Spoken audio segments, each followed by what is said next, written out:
लगातार आप लोगों के द्वारा विरोध जारी था, विश्वविद्यालय बंद कर दिया गया है, क्या रणनीति रही?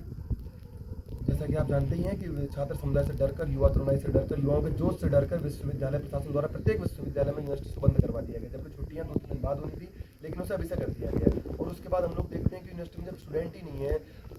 टीचर्स ही नहीं है, ना कुलपति है, ना कुल सचिव है, तो यहाँ बैठना मुझे लगता है कि केवल और केवल व्यर्थ है। हम केवल एक दीवार को धक्का देने का काम कर रहे हैं। लेकिन ऐसा नहीं है कि इस बीच छुट्टी है तो हम लोग कुछ काम नहीं करेंगे। हम लोग सोशल मीडिया में एक मुहिम चलाएंगे, धन सिंह रावत मुर्दाबाद, सरकार मुर्दाबाद करके, क्योंकि सरकार के एक मंत्री के द्वारा जो घिनौनी हरकत की गई है, जो सरकार गिराने का प्रयास किया गया है, क्योंकि वो लोग नहीं चाहते कि नई नई नस्ल पैदा हो छात्र नेताओं की, नए विचार पैदा हो, नई क्रांति से ये लोग डरते हैं। तो हम लोगों ने एक चीज सोची कि इस बार के जो सरकार के द्वारा भी निकाय चुनाव कराए जाने हैं, इसमें हम सरकार का केवल और केवल उस मंत्री के कारण, धन सिंह रावत की इस गलती के कारण हम सरकार का विरोध करेंगे। सरकार को होश होना चाहिए कि उनका एक मंत्री किस तरह की हरकतें कर रहा है। तो इस बार हम सारे लोग मिलकर निकाय चुनाव का विरोध करेंगे। और उसके बाद एक चीज हमने और सोची है कि इस बीच में अवकाश हुआ है, जितनी तारीख तक 2 तारीख तक कॉलेज की छुट्टियां हैं, तो इस बीच हम